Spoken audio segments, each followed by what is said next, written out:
Good morning, summer school math students. This is lesson 3.5, working with sets on page 210. Let me go ahead and share my screen with you. Okay. Get the camera in the right position.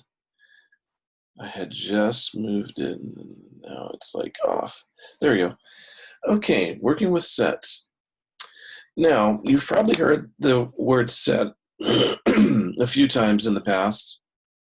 I'm saying that almost sarcastically. Of course, you've heard the word set, but let's go ahead and define it how it is used in mathematics. A set is any group of items that can be considered parts of one.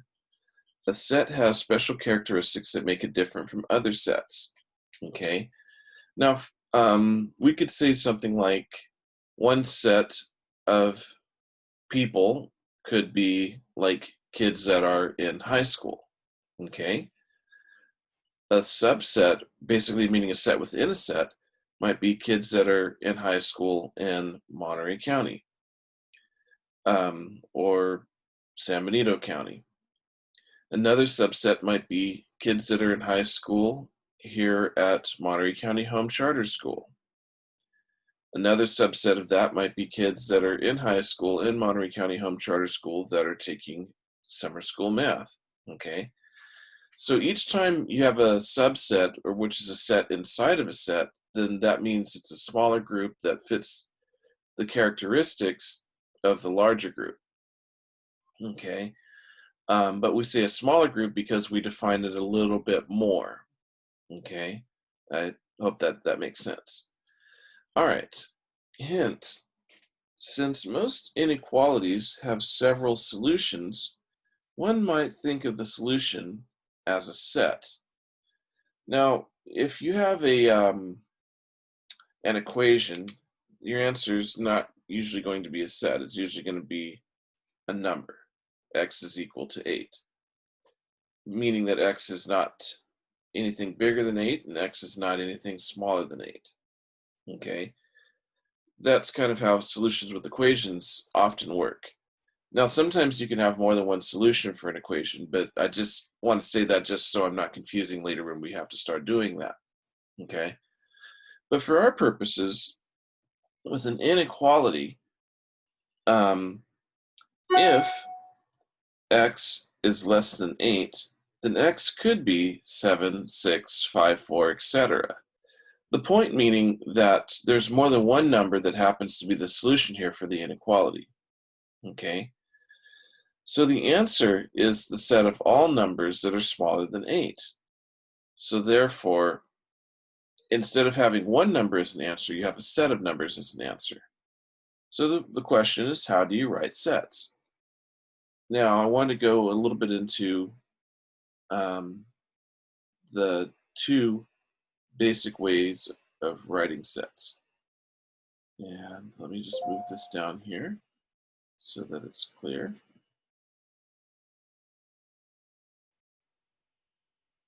Okay, so the first way is what we call a roster form, and the second way is called set notation form.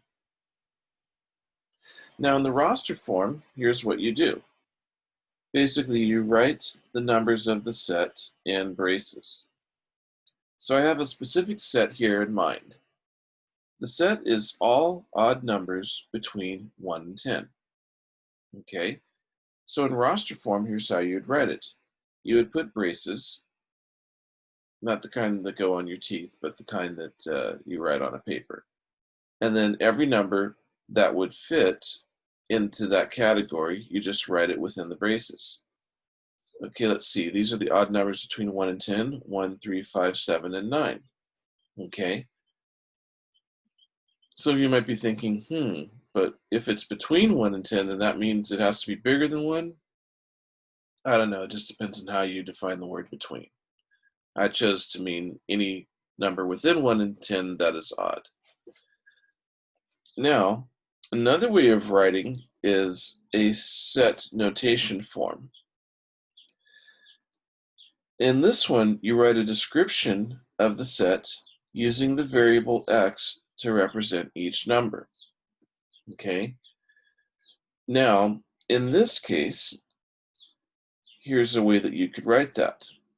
You would say in braces, x, a solid line, similar to the line that you would use to do an absolute value of a number. X, a solid absolute value line, positive odd integers under 10.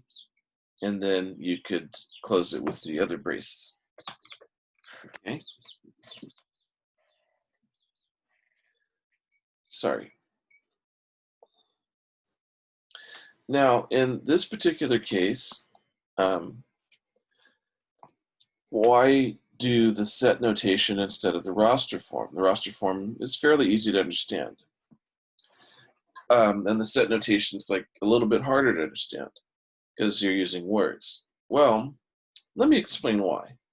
Sometimes you may have a set that cannot easily be written in a form like this.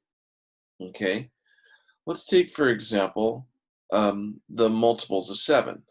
7, 14, 21, 28, 35, and so on. After 70, it starts to get a little bit harder. There's 77, 84, 91, I think. So, so at some point, when you're making a set, especially an open set, one that can continue on indefinitely, at some point you won't have enough room to write all the numbers that fit into that set. Okay? So in the case like that, you have a choice. If you use a roster form, you can usually kind of write it like so. I'll just give you an example. 7, 14, 21. And you can put an ellipsis, which is just the 3 dots showing that the set continues on forever. Okay? But another way of writing it is you could say in set notation, x, when x is any multiple of 7.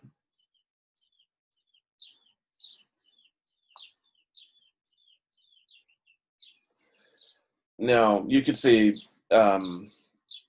multiple basically just means times table, okay? Times table just sounds very like, 4th grade or whatever, but multiple is a more like mathematics sounding kind of word for it. So kind of what I'm getting at is sometimes it might be difficult to write the set in a roster form because the set maybe have too many numbers to write. So if you write it in set notation, all you have to do is give a description, and the person reading it can figure out what that description means.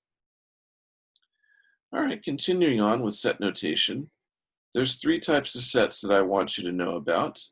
There's the null set, which is a set that is empty. Okay, like for example, let's just say I wrote negative numbers bigger than positive 1. That would be an empty set because there are no negative numbers that are bigger than positive 1. Okay, all negative numbers by definition are smaller than. So that would be considered a null set. Now, I know that sounds kind of funny to say that, like why would you have, a set like that? But occasionally you might come up with something, well, here's a set, well, none of the elements that are in question could fit in that set, so you have a null set or an empty set. Okay. The second definition I want you to go over is complement of a set. I probably did this out of order. I probably should have taught you what universal set is first, then complement. Well, let me just go over it and then we'll figure it out. You guys are smart. A complement of set is all of the numbers in a universal set that are not in the set in question. Okay? And universal set is all items that could be in a set. For example, all numbers or all letters would be a universal set. Now, when we say universal, that means like including everything that could possibly fit. So if my universal set is I'll put U to represent universal, meaning all numbers. Then the set within the set, and I'll just give that the name A, might be odd numbers. Okay? So the complement of the set of all odd numbers would be all even numbers. Okay? Now, the idea in mathematics is complement would be everything that is considered like in the same category, like, for example, numbers, but that is not within the specific set. Okay? The idea of a complement is like you have a group of everything, and then there's a small group. My hand just disappeared there. There's a small group of things that are not considered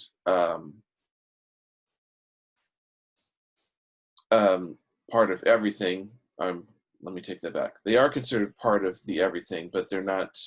They may have a special characteristic, and then the other group is like everything that's not within the characteristic. Now, typically speaking, here's how we would write that. If A represents all numbers, its complement, if A represents all odd numbers, then its complement, meaning the rest of the numbers, or basically all the even numbers, would be A with an apostrophe. Now, when you see an apostrophe next to a letter or number in math, then we call it prime. We would say A prime. Meaning, here's the real thing, the set that we're talking about. A prime is everything that is there, but not in that specific set. So A would be everything in the circle, all the odd numbers. A prime would be everything that's in the square, but not in the circle. Hope that makes it clear, and let me know if you have any issues doing this lesson. And thank you very much.